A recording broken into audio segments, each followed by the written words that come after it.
Buenos días desde Santa Cruz de la Sierra, Bolivia. El equipo de producción de Cobertura ya está preparado para una nueva edición en este espacio para construir desde el periodismo independiente. En esta edición hablamos del triple asesinato, 2 hombres del Verde Olivo y un voluntario del GACIP, las víctimas fatales. La Policía Nacional, todos los servicios de seguridad del Estado han prometido celeridad en la investigación hasta el final. Por el momento, 14 personas están siendo investigadas en Santa Cruz. Para hablar de este tema hemos invitado a la abogada Jessica Echeverría, a quien le damos la bienvenida en este programa, y ha sido una de las juristas en la capital oriental que está siguiendo de cerca no solo ahora, sino este movimiento inusitado que ocurre en Santa Cruz, ver o escuchar a personas que caminan por las calles o en diferentes lugares, incluso con escoltas, algo que ¿qué está pasando en Santa Cruz? Se intentaba normalizar una situación totalmente irregular. Bienvenida, doctora, a Cobertura. ¿Cómo está? Para mí es un honor volver a estar con una periodista de las cuales es la que más admiro por la trayectoria y todo, digamos, el camino recorrido en base a éticas y valores como es usted, querida Judith. Gracias, doctora, por acompañarnos en esta edición de Cobertura. Doctora, todo lo que ha sucedido en las últimas horas en Santa Cruz, ¿cuál es la lectura que usted tiene en relación no solo a este hecho, sino en diferentes situaciones que se han venido registrando y ante un silencio aparentemente de diferentes sectores? Lastimosamente nosotros vemos que existe, ¿no?, una normalización de parte de la sociedad civil de querer, digamos, que todas estas conductas que están realizadas por personas vinculadas al narcotráfico pasen simplemente en un rumor, en un chisme, como que todos sabemos, pero como dicen acá, digamos, la plata deslumbra, termina comprando conciencias y silencio. Por eso es que nosotros cuestionamos cómo es posible que nadie, digamos, del gobierno sepa quién era precisamente Misael Nayar cuando el suegro de este señor ha sido extraditado a Brasil el año pasado, ¿no? Y que todos sabemos que fue cumplida, digamos, condena en Palmasola, luego se va a un hospital y luego deciden entregarlo a Brasil. Entonces, parece que ha existido, ¿no?, o que existe una cierta permisividad, porque también no olvidemos que la anterior semana 2 ciudadanos brasileros escaparon del pabellón más seguro, como es el PC7, pasando por 3 filtros de seguridad. Y cómo es posible que una escalera, una soga, y también fueron encontrados con armas en las cuales, digamos, uno se pregunta cómo están entrando estas armas a Bolivia. Ahora, esa situación, por ejemplo, viene una secuencia y una escalada de hechos que, si bien los de seguridad del Estado prometen una investigación, pero quedan bastantes dudas en acciones que antes no se podían, no se veían, y ahora pareciera de una normalidad. Cuando está ocurriendo ahora este caso, 14 personas investigadas que rodeaban a alguien que tiene vínculos con el narcotráfico, pero independientemente de eso, también se conoce que las acciones de esta persona eran tan llamativas, el ver con escoltas a alguien caminar y no ser una autoridad, no tener alguna situación que pueda, entre comillas, justificar por qué caminaba armado en esta ciudad.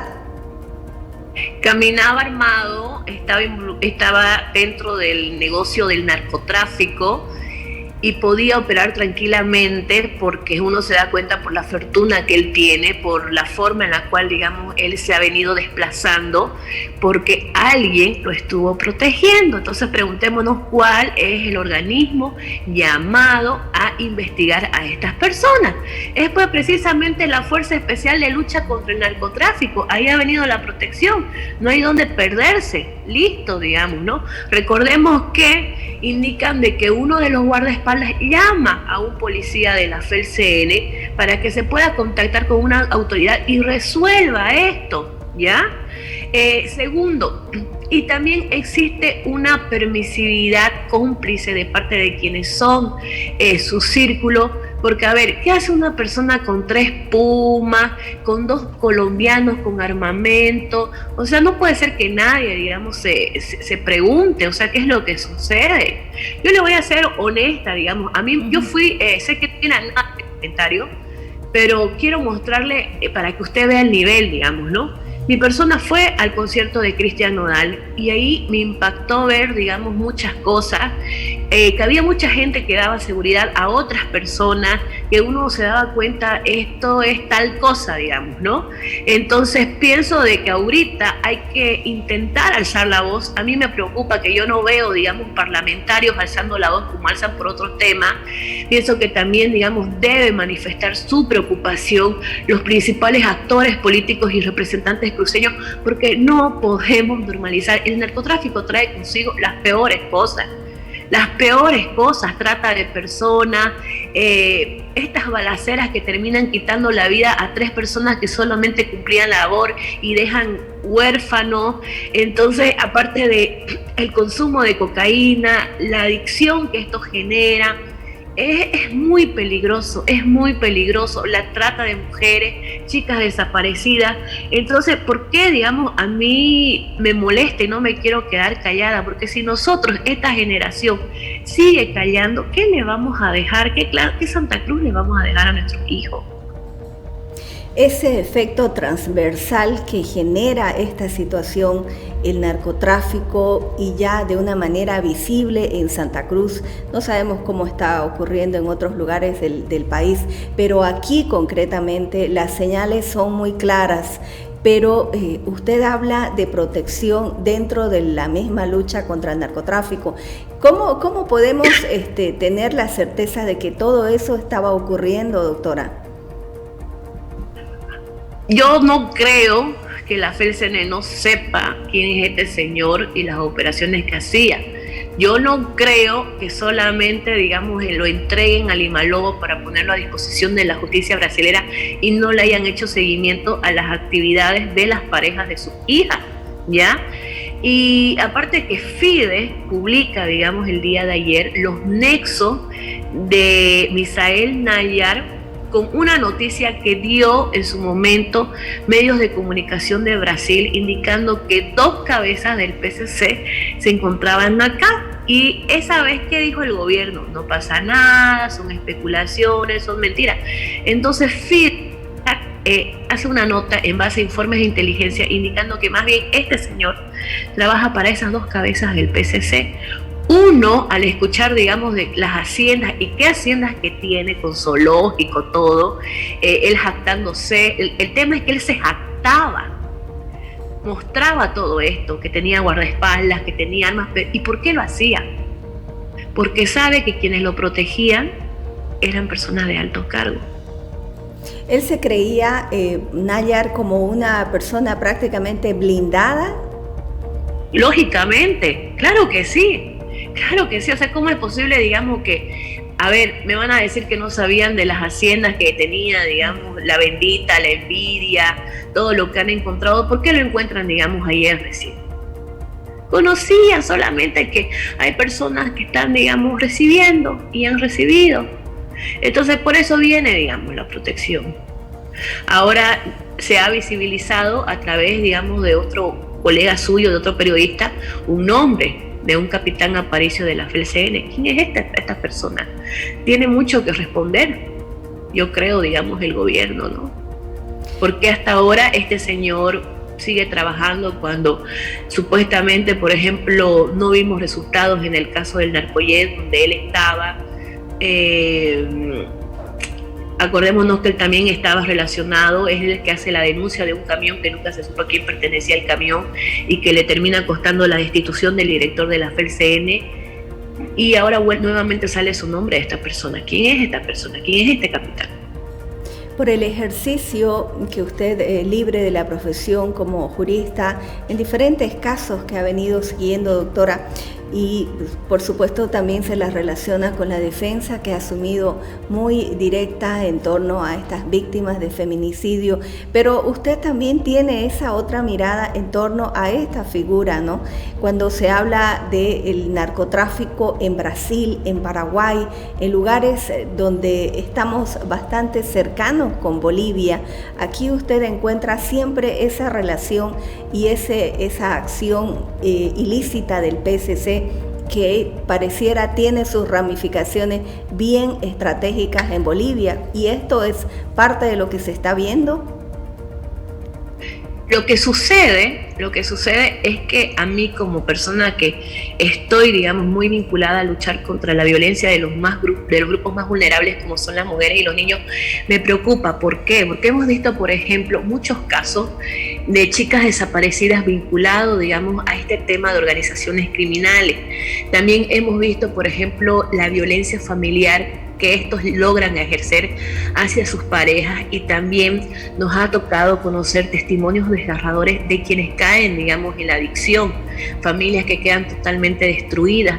Entonces, el flagelo del narcotráfico, porque yo lo considero un flagelo, tiene que parar. Nadie habla de que nuestras y nuestros adolescentes están ingresando aceleradamente, muchos, a un consumo de cocaína y de otras sustancias. Y yo estoy sumamente preocupada por esta situación. Por eso es que me anima a hablar de este tema, porque, por ejemplo, este año yo creo que ya Paraguay perdió la lucha contra el narcotráfico. Ya ellos logran dominar cuando vemos que asesinan en Colombia al principal fiscal que desmantelaba todas estas organizaciones criminales. Aquí en Bolivia, al margen de esas sospechas que se tiene de probables ramificaciones y vínculos de gente que forma parte de la institución que debe investigar con estas mafias del narcotráfico, ¿en qué condiciones entonces le deja al ciudadano, no? O sea, ¿qué debe pensar de aquí para adelante? Independientemente de expresar su preocupación, ¿qué se debe hacer? Porque esto ya lo hemos vivido en la década del 80, bueno, nosotros no muy abiertamente porque estábamos en formación, ¿no? Pero la gente que ha conocido de cerca lo que ocurrió en Huanchaca, los vínculos del narcotráfico poderoso, las acciones violentas que se ejecutaron, y ahora en esta época, que se viva algo así ante un silencio aparentemente cómplice, es por demás de preocupante y es necesario exteriorizarlo.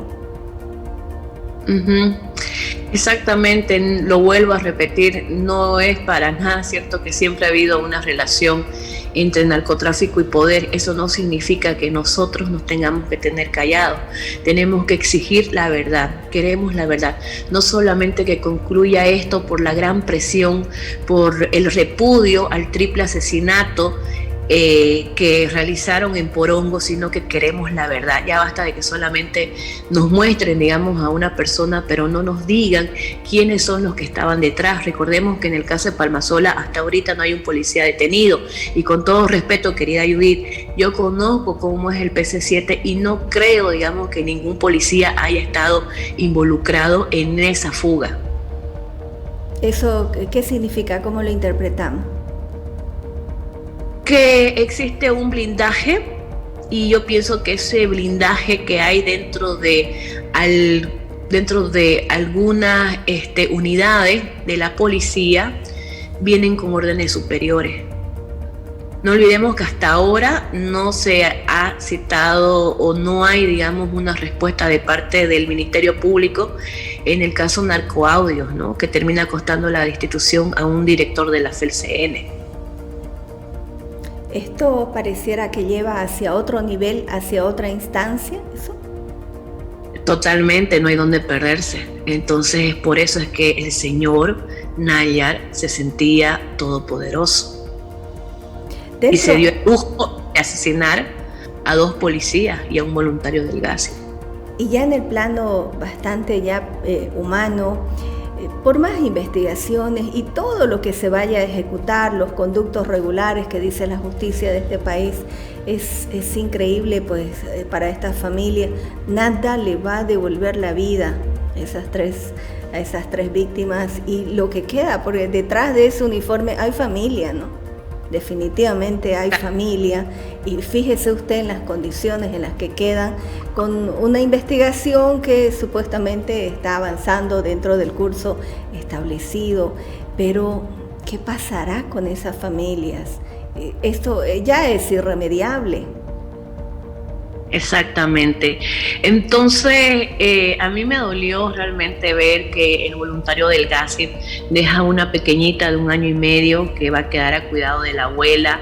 Duele escuchar que no tienen ni siquiera flores para ponerle a ese ataúd.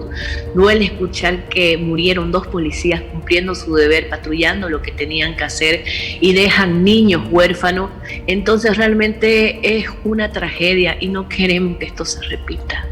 No queremos, por eso es bueno que también el poder político sepa que nosotros no somos ningunos tontos y que no nos creemos las historias que nos cuentan. Yo pienso, digamos, de que esto se salió de control, se está saliendo de control, y esto puede pasar factura, y una factura política. Ahora, el hecho que gente de la sociedad civil se involucre y de alguna manera busque cercanía con gente que tiene mucho dinero, no, sin importarles la procedencia de ese dinero, ¿no? O sea, ¿por qué socializar con grupos o con gente que anda armada? Es como que están demasiado invertidos los valores, y cuando la sociedad empieza a mencionar esto, todo lo que pareciera que es malo para una parte es bueno, es aplaudido, pero cuando se cuestiona, se fiscaliza, pues comienzan también las advertencias y las amenazas, que es lo que usted vive constantemente, doctora, cuando pone en evidencia situaciones como esta, ¿no? Exactamente. Yo pienso que es momento para no callar. Si bien es cierto, uno es mujer y uno es una abogada independiente que no tiene, digamos, por decirle así, lo que tienen tal vez otras personas, gente que la pueda, digamos, proteger. Yo siento de que es un momento para los valientes, y siento que la historia la escriben los valientes. Podemos hacer pues yo creo que las personas que querían que esto quede en nada se llevaron una sorpresa, porque jamás pensó que se filtre el nombre, lo iban a quedar ahí como que iban a investigar, o tal vez iban a agarrar a algún súbdito extranjero, pero ya el ciudadano está cansado y es un momento en el cual tenemos que retomar la lucha contra la corrupción. Visibilizarlo y plantearlo de la forma como se está haciendo en todos los espacios es un momento también muy importante para que esto no quede simplemente en una promesa de investigación. Sí, el miedo no nos puede ganar. Quienes tienen que tener miedo son los que cometen actos de corrupción, los que protegen narcotraficantes, los que reciben dinero del narcotráfico. Nosotros que todos los días trabajamos de manera honrada, no tenemos por qué, digamos, callarnos ante el abuso y ante la corrupción económica y la corrupción de valores, sobre todo, que está teniendo en la sociedad. Esta reforma, no solo en la justicia, en la policía y en todas las instancias, pero una profunda reforma, ¿no? Desde la raíz, no un maquillaje que solamente sea para la foto, como en algún momento se ha visto, sino que empiece a conocerse verdaderamente cómo se está cambiando, aún ahora cuando organismos internacionales también ven esa deficiencia y esa debilidad como se maneja la justicia en Bolivia. Exactamente, porque ahorita si nosotros nos damos cuenta con casos que han sucedido, como el pequeño de Yapacaní, muestra realmente cuán hondo se está bajando los niveles de justicia, que ni siquiera un niño puede recibir protección del Estado. Realmente la justicia en este país está en su peor momento, Yuri. A esto le agrego, doctora, lo que ha pasado en las últimas horas. Ha sido liberado una de las personas que prácticamente ha intimidado de manera de frente a periodistas en el caso de las Londras. Finalmente obtuvo su libertad, aún con todas las pruebas y las evidencias que se presentaron, y además que se admitió, ¿no?, que fue la persona que amedrentó y que disparó contra los equipos de prensa. ¿Qué criterio esto le merece? De que están cubriéndolos, me imagino que hay tal vez personas políticamente hablando de que han dado tal vez esta instrucción a aquel juez, porque si no ya lo denunciaran por prevaricato o una situación así.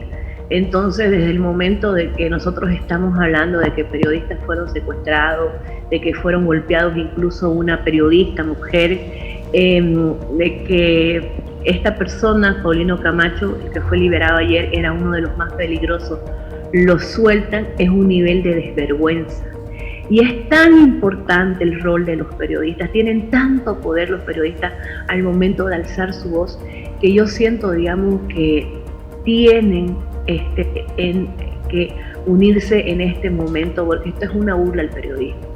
Una burla al periodismo, una ofensa a la justicia, y no puede ser pues, que personas que estaban con armas, que personas que secuestraron hombres y mujeres, periodistas, que amedrentaron, que las golpearon, salgan pues libres. Eso ya es realmente indigno y vergonzoso, y no se tiene que callar. El periodismo en este momento no puede callar. La salud democrática de un país se mide por la musculatura y esa fortaleza que se tiene que dar, pero también depende mucho de la sociedad civil, ¿no? Que arme cuerpo en el sentido de respaldar el ejercicio periodístico en Bolivia. Están ocurriendo demasiadas cosas, demasiados hechos en el cual es necesario visibilizar y también las autoridades aceptar que el trabajo de los periodistas es de fiscalización y tienen que someterse a una fiscalización, que son roles totalmente diferentes. Ellos gobiernan. Y que en este momento lo tenemos que ejercer nosotros, los ciudadanos, porque también vemos mucho silencio de nuestros legisladores. Hay temas que sí se ocupan y hay temas que todos se quedan callados, senadores y diputados. Y este es uno de esos temas.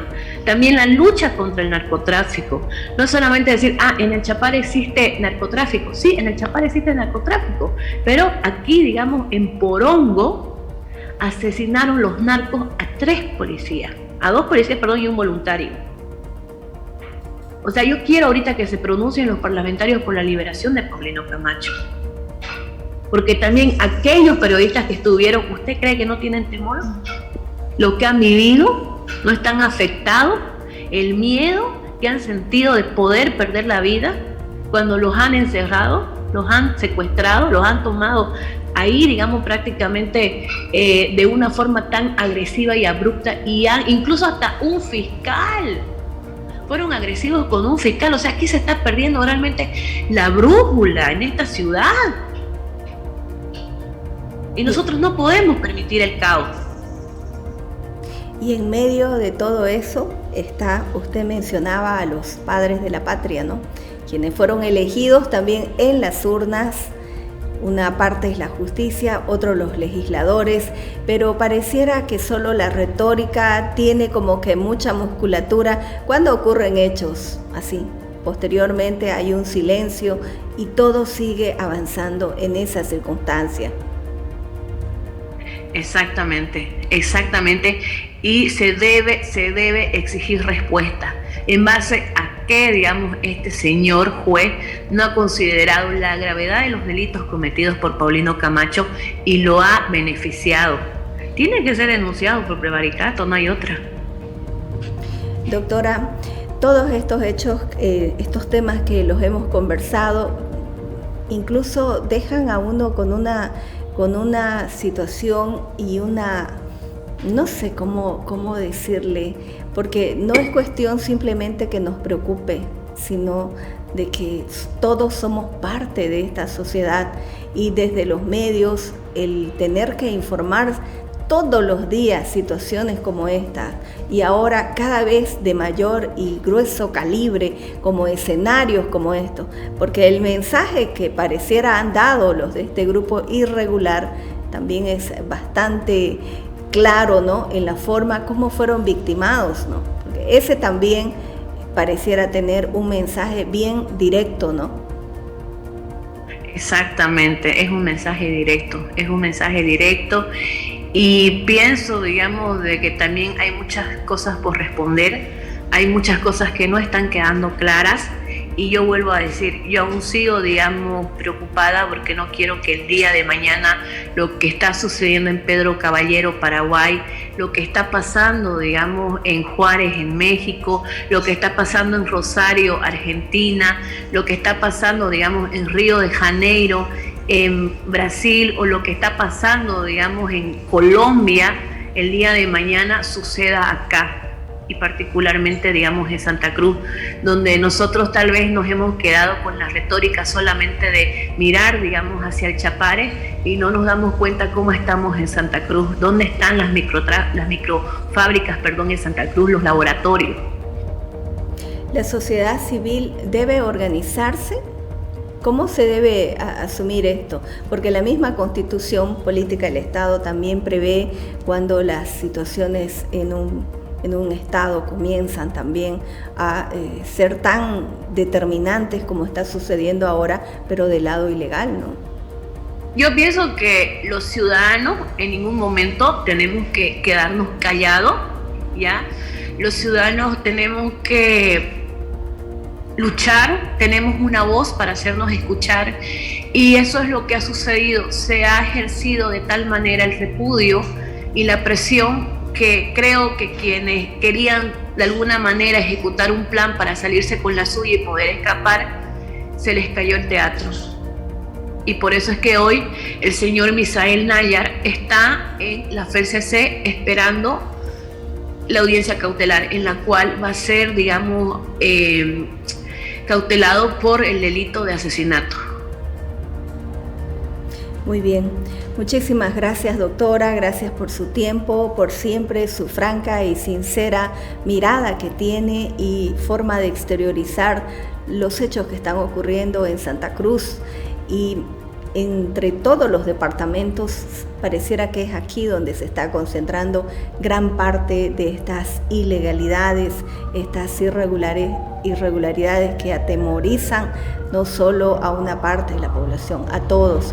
El país entero está atento precisamente de lo que está sucediendo y bueno, solamente esperar la acción inmediata de las autoridades, pero no en las publicaciones mediáticas, ¿no?, sino en la raíz de buscar soluciones a este problema que está lacerando al tejido social en nuestro país. Así es, exactamente, y tiene que ser una invitación a nunca callarse. Muy bien, gracias, doctora, que tenga un buen día. Hacemos una pausa en cobertura.